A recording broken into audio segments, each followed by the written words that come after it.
Welcome to the Everyday Miracles podcast, where real life stories of hope and inspiration are shared. Every day, miracles are happening all around us, yet we rarely hear anything about them. Why is that? I'm Julie Hedenborg, and I've committed my time and energy to bring these stories to you, including some of my own personal experiences.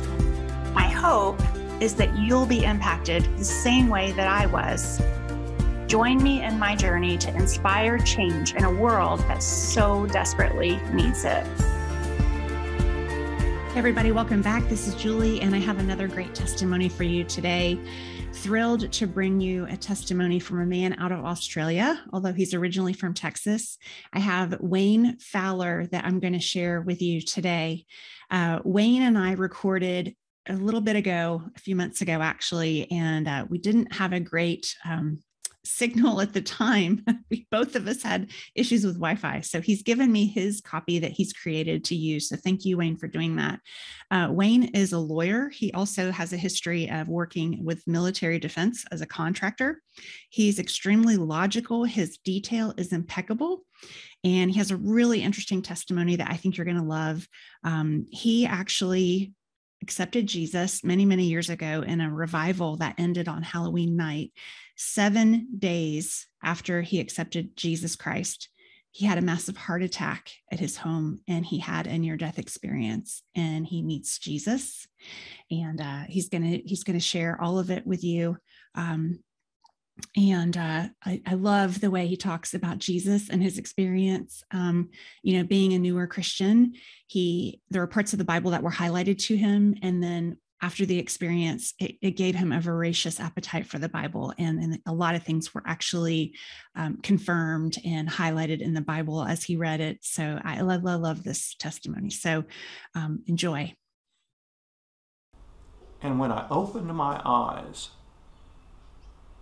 I realized I wasn't in bed anymore.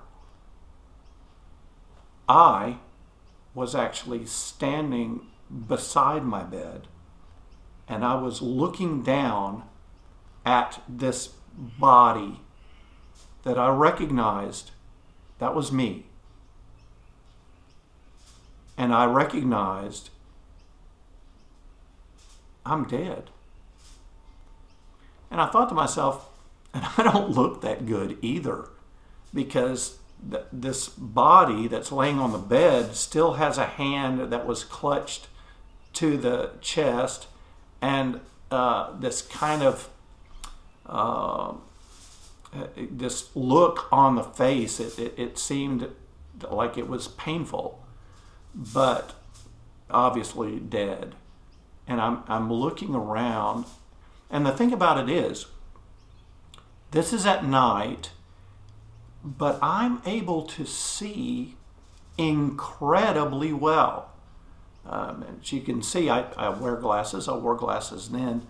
But what was interesting about it is that my vision was like superhero vision. I could take in the tiniest details, and since that's one of the things that I normally do, is I look at details. I try to notice things, and these tiny things, because they mean something to me, as part of just the way that I tend to approach things.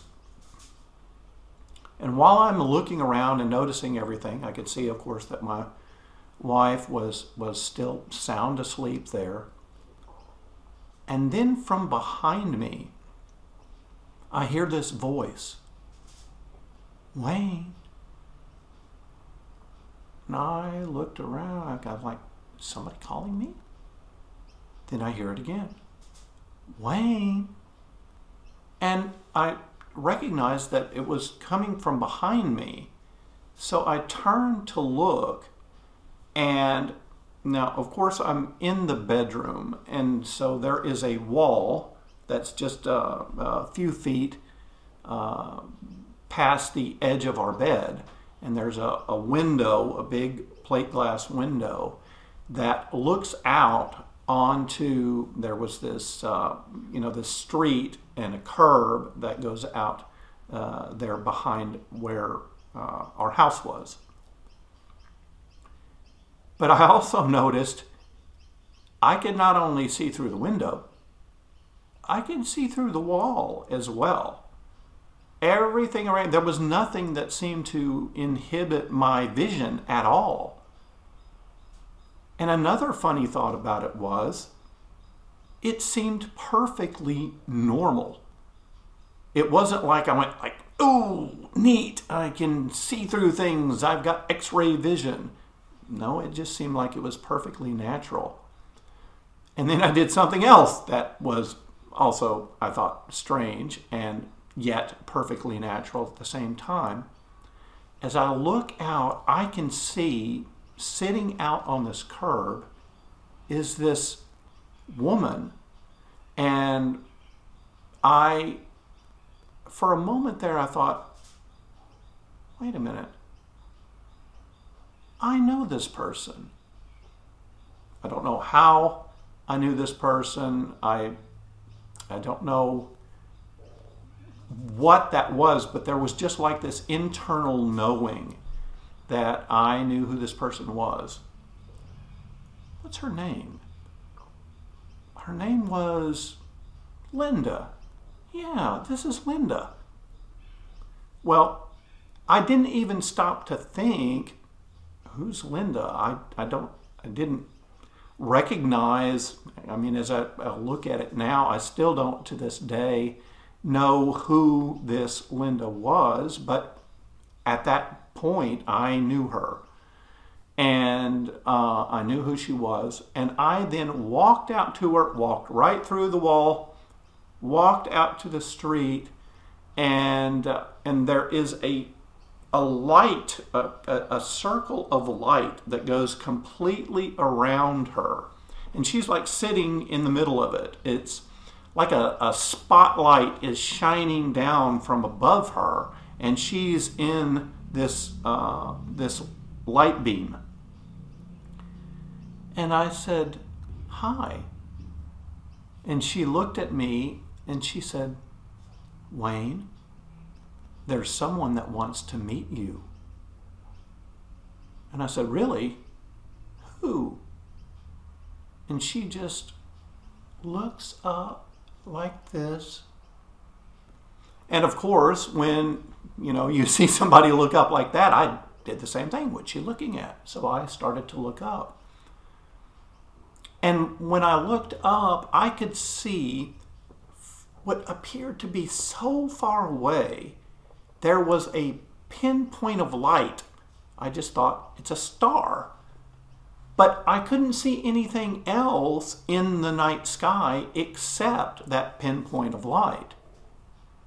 And as I looked at that pinpoint of light, then suddenly what I can only characterize what felt like large, very large, yet unseen hands that grabbed me around my center and started to lift me up. Now, this is what it reminded me of at the same time is like when you are reaching down and you've got a small child and you pick up your small child and you hold them up and you're playing with them, that sort of thing. It was like that type of feeling. And it was warm and it felt nice, but I didn't see any hands. I didn't see anything connected with those hands, but I could feel them. And I started to be lifted up off of the street. And immediately, because I wasn't prepared for that, I reached out my hands to try to steady myself. And it seems, like kind of silly, but there was nothing, of course, to grab onto. And I'm looking like this, and I'm seeing down as Linda is going down away from me. Well, it's not that she was going down, it's that I was going up. And it was at that moment, then my focus, then my eye was captured onto my hands. And then I noticed my left hand, particularly because I'm left-handed, I guess that's the reason why I looked there first. And then I thought, oh, wow. I could see that there was this glow that was coming, I guess, from my body. I could still, I mean, the shape and everything else, my fingers, hands, and everything was still me, but I could then see this glow, this aura that was coming off of this purplish, bluish glow. And I thought, cool. And I mean, that's one of the things that I recognize is that when you die, you're the same person after death, the same personality that you were just a few minutes more previously. It's not like that suddenly you have the all knowledge, all of this kind of stuff. That it didn't happen like that. So I was just thinking like, yeah, that's cool. But then this vision that I have was able to not only pinpoint that, I could look and I could see inside this hand because it was like translucent. It wasn't solid like we see that anymore, or opaque is what I should say. You couldn't see through it as we look at it now, but then I could recognize, yeah, you almost could. And I could see the veins and everything inside my hand. There's no blood in there. It's like light is going through there. It's all of that. It's me, only a light me, for lack of a better term. And so then I noticed that, and I'm like, wow, that is really cool. And then I looked at my feet, and I can see them. I noticed that I have some type of clothes on, but I thought that seemed strange because I had shoes on my feet. But I wouldn't have had shoes on my feet because I was in bed. So I thought, that seems kind of strange too. Didn't know why that was. But it was just an observation that I made. Now, all of this, I want to tell you this too, because all of these observations, all of these things that I noticed, things that I thought, are happening in almost split seconds, parts of seconds. It's happening so fast. And of course, as I'm telling you this, it sounds like some kind of linear type of thing. This happened, this happened, this happened. But it's really all kind of happening almost simultaneously. But it's the recognition of all of these different pieces and parts that are happening together.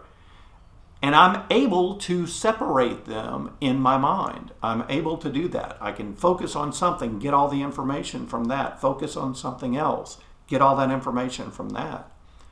And so what I'm recognizing then now is that the direction that I'm going, the being picked up, and I'm going now through the cloud layers, and I can see the land masses and everything going down before me.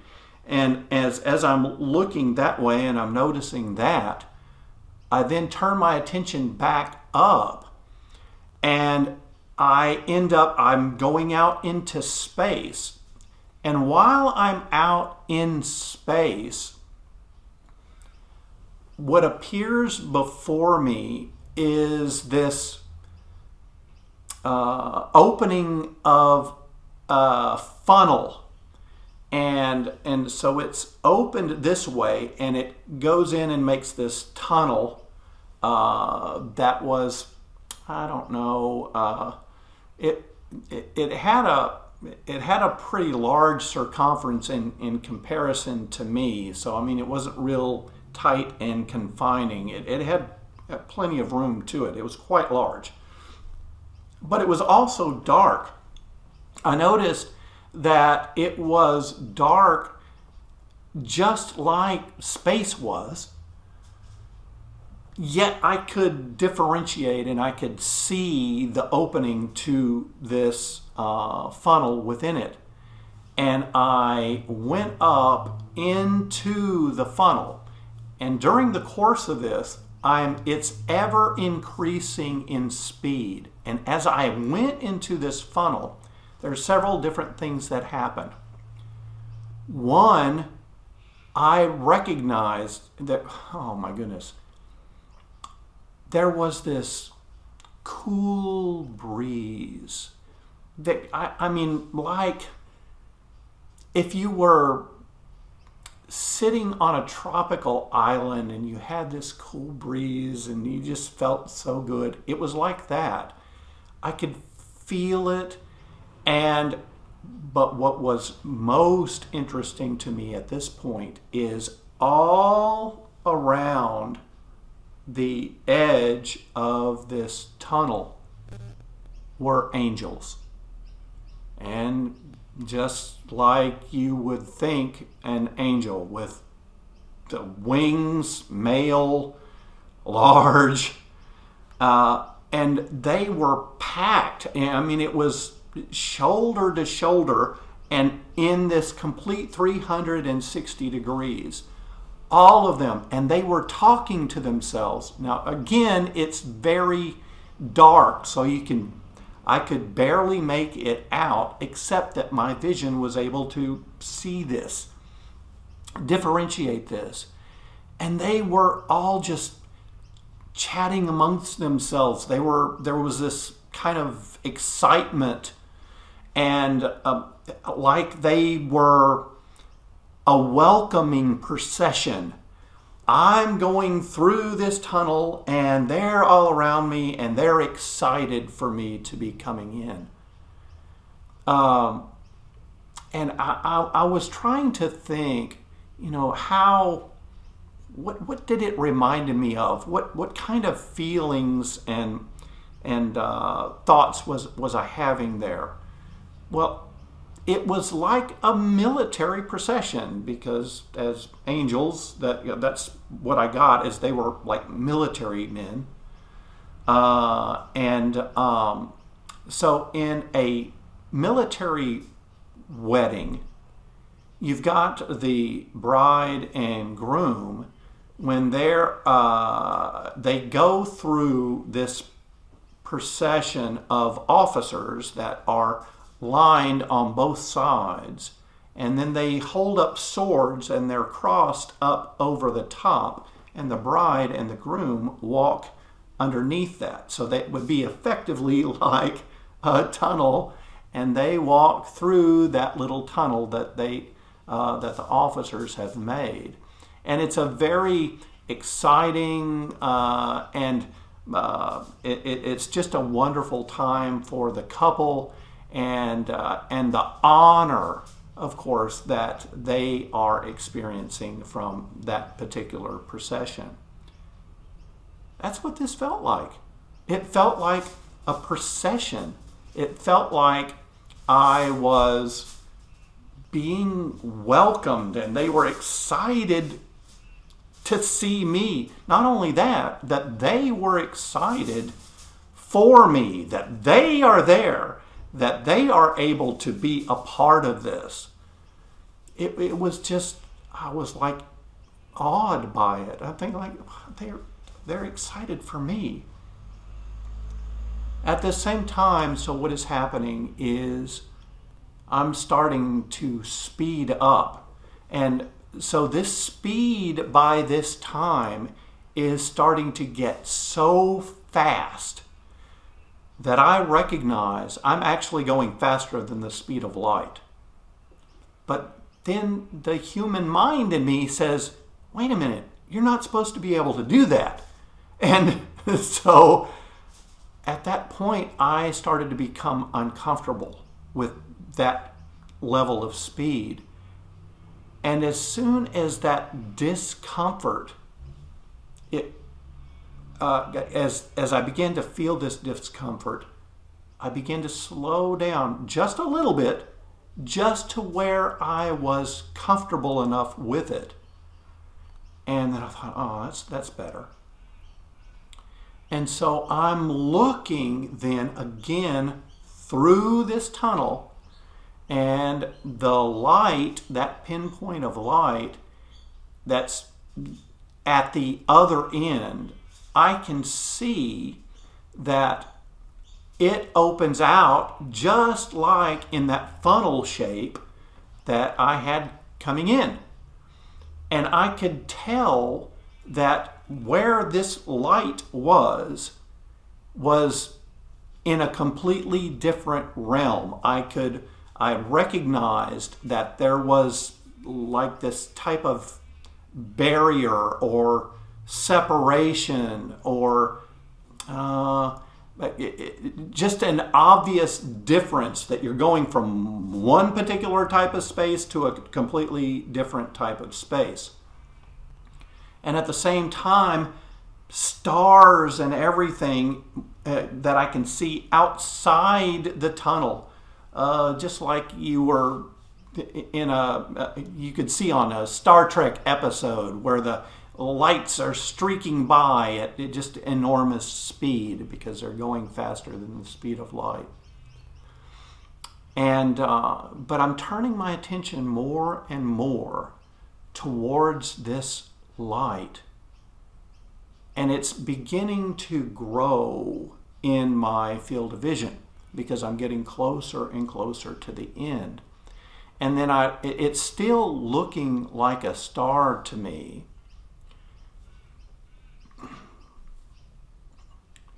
And it's getting brighter as I'm getting closer.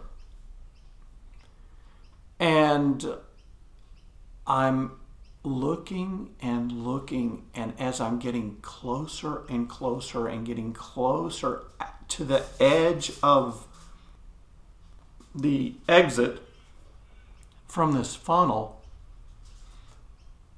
I burst, for lack of a better term, I just kind of burst into this realm. And I'm looking back, and I can see, the funnel. It kind of like it is the opening of the funnel is inside this realm, but that when you go down into the funnel, it goes out of that realm into where I was previously. And as I burst out, it's in this realm of light. But it's different from this light that I'm seeing in front of me. You could see that there's a difference. The light all around, and yet this star, it's tens of thousands of times brighter than our sun. But it was beautiful, and I could look without it. I didn't feel that it affected my vision at all. I was able to look at it without it hurting my eyes. And in fact, it was beautiful. Just beautiful. There was a purity to it. There was life to it. This was a living light. And I'm trying to be able to figure it out, because it is white. It's a white light, but to be able to call it white does it a disservice, because it's not a white that exists in our earthly reality. It is so much more pure, and it's a color that is just outside of our realm of experience. And the interesting thing, of course, then that means that most all of those colors are outside of our realm of experience, because white light is actually contains the entire spectrum, right? So that was I was thinking like, wow, this is beautiful. But I'm still heading towards this light. There's a boundary to it that separates itself from the rest of the light, and you can see that. And as I get closer, I'm looking down into the center of this light, and I can make out the form of a man. And I thought, wow, it wasn't just that there's a man in the center of this light. The light was coming out of him. And as I recognize this, and his arms are outstretched, and it's just pouring out this light. Now, all I can make out is the shape and form of the man first. And by the moment of this recognition, with these arms outstretched towards me, like he was, like you would reach out to hug someone. And at that moment, I entered the light. I entered this light. And at the same instant, the light entered me. And it's very difficult to kind of relay how this works. It was as if I was suddenly an empty vessel. I was a container myself. And the light that was him begins to fill me up completely. Like you would fill up a water balloon, right? It takes that shape and it starts to expand. Well, I felt as if I was expanding. And I was expanding with the love of God. So let me tell you, as soon as I enter the light starts to enter me. I have this instant knowledge, undeniable knowledge, clear, perfect knowledge. You know that you know that you know. This is Jesus. This is God. This is the creator of everything. And there was no questioning it. I knew this to be true. This man is the way, the truth, and the life. Now, when this happened, you have to understand, I had not been a Christian except for the total length of time of 1 week. So I didn't know that this was actually a scripture that was in the Bible. Of course, I found out later. But as I'm experiencing this, that knowledge came to me, and it was unquestionably true. Now let me tell you about the love of God. We think we know what love is here on earth, but words are just inadequate to really give you the impact of what this is. When it was rapturous, it was blissful, it was joyful, it was ecstatic. If we were to combine all of those terms in the greatest experience of ecstasy and love and rapture and joy in our life here on earth, the greatest potential for that experience, and then multiply that times 1,000,000,000. And that would only be the beginning of a way to explain it, because there's just really no measuring stick with which to kind of give a true accounting of what this was. There was no end to it. This is infinite. And where you think it could have possibly have experienced the most of it, you're still just beginning. It doesn't stop.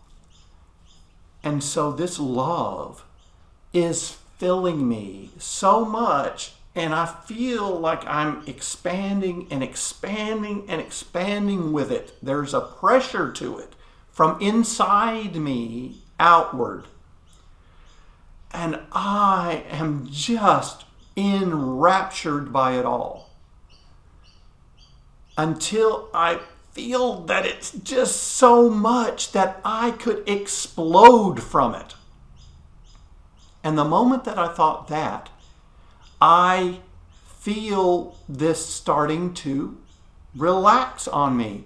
And then the moment I felt that, I said, no, don't stop. Give me all you got. And then I heard Jesus chuckle, and he starts filling me with more and more again until he feels that it's as much as I'm able to stand.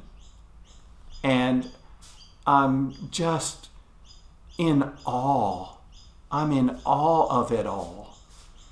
And I'm thinking, all of this about you is true. But there's so much more. And I started asking questions.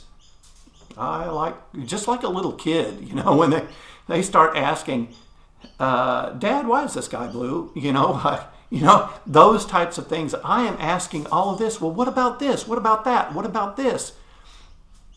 And he starts answering them. But let me tell you about this answer.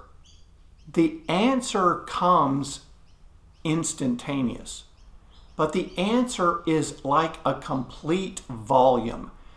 If you could imagine that, when we ask a question, we get a linear response, and then we can think of other things, other questions that might be related to it that might come to mind.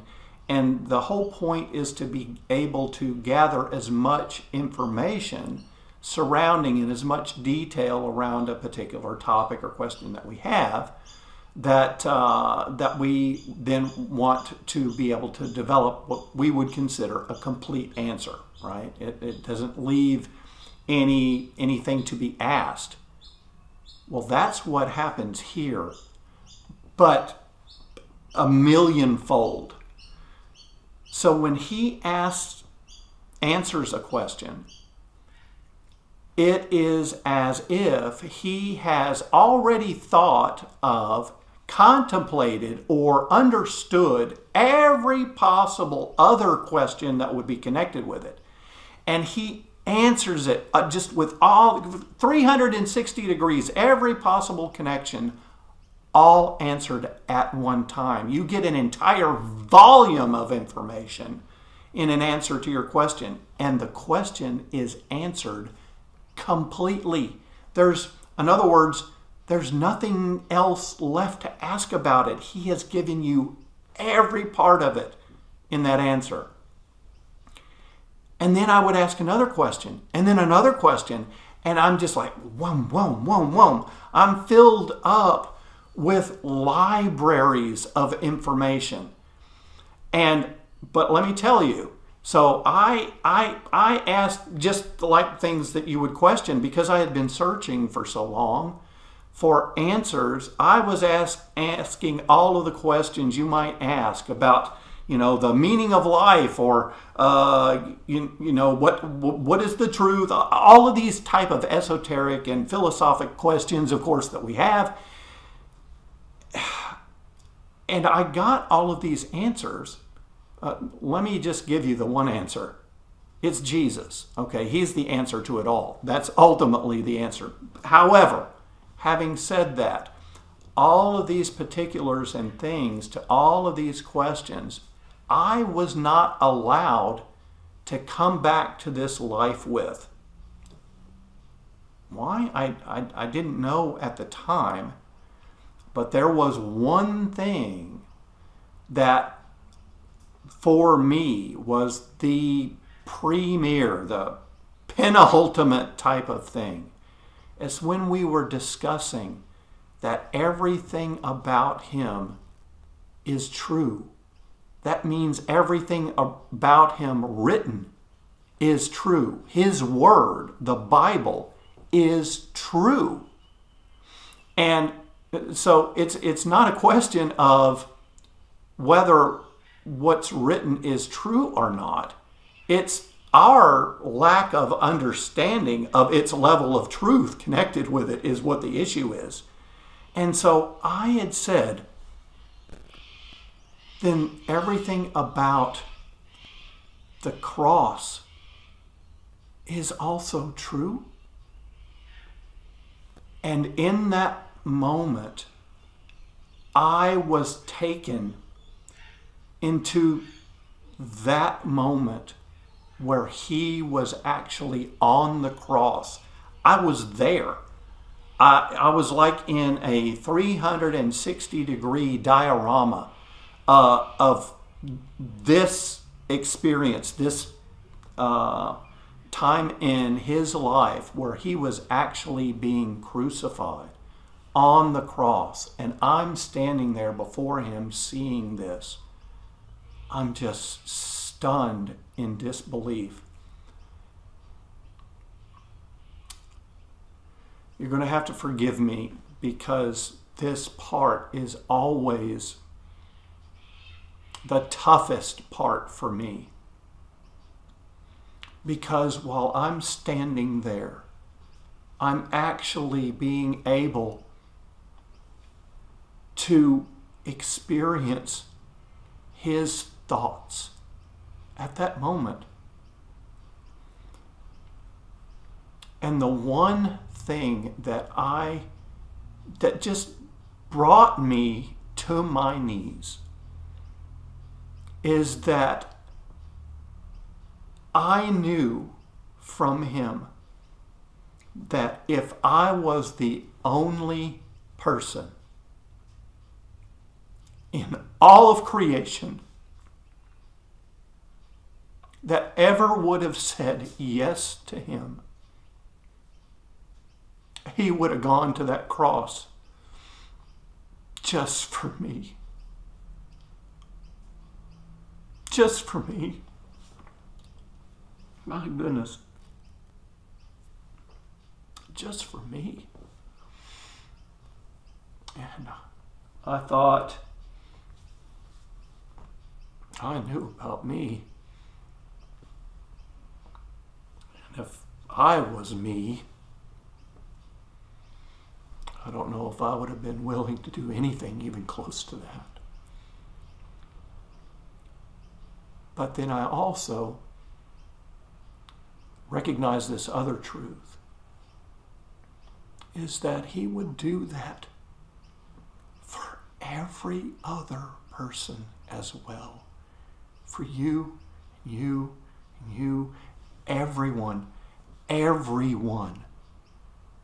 He went to that cross just to be able to have a personal and intimate relationship with you and me.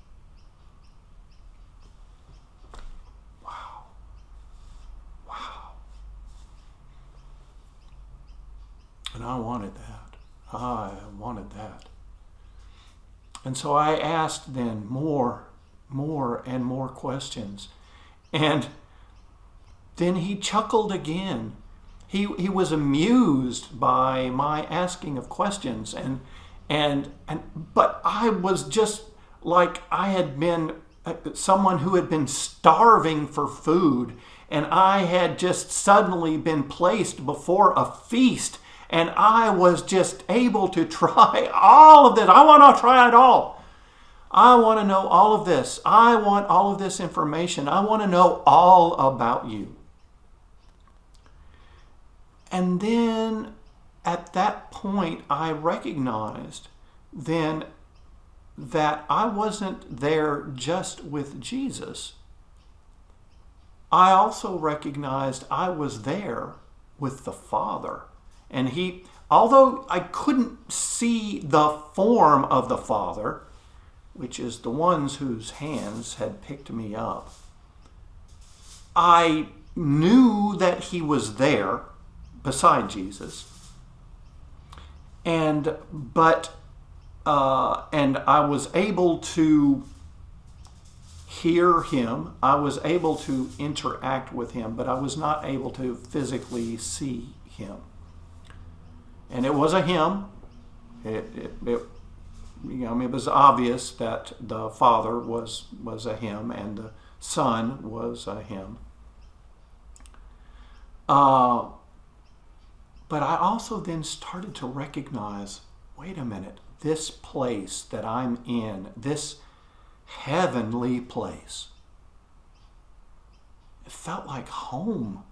It felt like, when you go camping, and in this camping trip, it's always nice to be able to go on a camping trip and you go out into the wilderness and commune with nature and have campfires and to be able to just enjoy that connection there. It's always nice. But then again, after a week or so, it's always nice to come back home, to be able to sleep in your own bed, to have a nice warm shower, to get all the grime and the dirt off of you, that sort of thing. It was nice to go and have the trip, but it's so much nicer when you're home and you feel that. It's great. That's how I felt. I was home. I was back. How could I be back? I don't know, but I knew this was my home. But then something kind of stopped me. I thought, wait a minute. Can I stay here? And I was thinking this to myself, and then I vocalized it. Can I stay? And then both the Father and Jesus, in unison at the same time, said no. And it wasn't mean, but it was firm. And the voice, the power from the Father was earth-shatteringly powerful. I mean, it just within the core of me just shook me. It was still a loving no, but it was a firm no.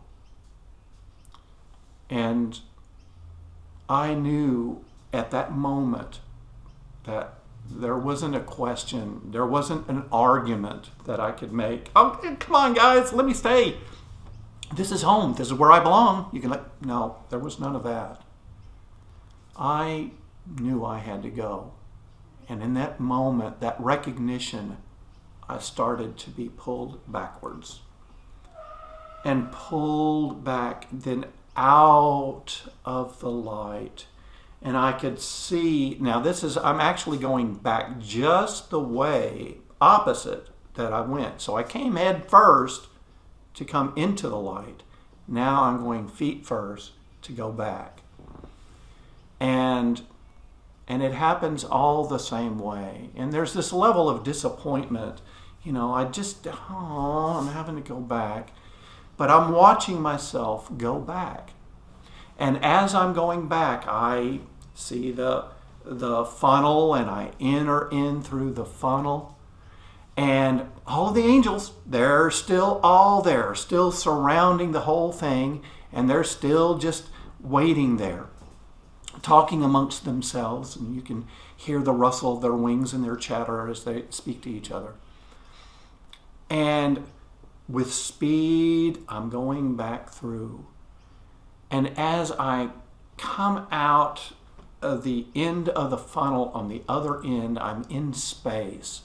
And I'm going past planets and everything else. And so then our solar system, and I see this beautiful blue marble out in space. I'd always wanted to have that kind of view, but this was beyond anything that you could, just to see this with these spiritual eyes that I have, and the beauty of the earth hanging out in space. It was just, I'll never forget that. I'll never forget that. And as I'm going and I'm traveling back towards it, everything else happening just like it was in reverse. I go through the cloud layers, and I get through this one, and I can see the whole landmass of North America, and I can then see as we're going towards the area that's Texas, and I'm going down and down and down into there as I'm getting closer. And all the way to where we are in Texas. And I can see Linda, she's still there on the curb. She's still looking up, and she's watching me as I'm coming in. Well, this time I don't come down beside her. I'm coming down actually then through the roof of the house. And just like everything else, remember that I can see everything. There's such a level of detail. So I see the shingles. I can see the grain on the shingles as I go through. I can see the rafters and all of the lumber and everything that holds everything up. I can see the insulation, of course, that's in the attic space. And as I go through the ceiling, I can see in the old house, we used to have this acoustic ceiling treatment called popcorn. I remember, because I was at eye level with it. Even though I'm going so fast, I still have that picture perfect memory of that. And then looking down, and then I see my body still there on the bed, and I still see Denise. And like I said, I'm coming feet first. And I enter in through my chest. My feet come in through my chest. And I slammed into my body with such force that once I enter and I feel like I'm locked in, my physical body actually rebounded from the impact, from this reconnection, just from the force of it, rebounded, and I was thrown up. My body was thrown over the end of the bed out into the middle of our bedroom. And I landed with a thud on the floor. Didn't float off the side. I was thrown off the end out in the middle of the floor. And when that sounded, when that happened, that is what woke Denise up. She heard this loud thump, out in the floor, which was me. And she then wakes with a start. Well, it's dark and she can't see me. And I am suddenly back in pain again. But this pain is different. There's this huge burning in my chest. And I'm not able to quite try to speak yet. It's very difficult.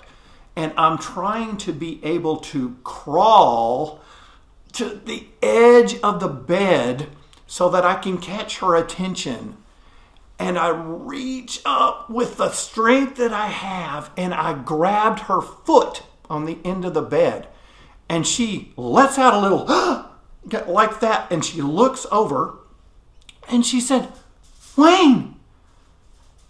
And I just forced out with all the effort that I could say is, "I just met God."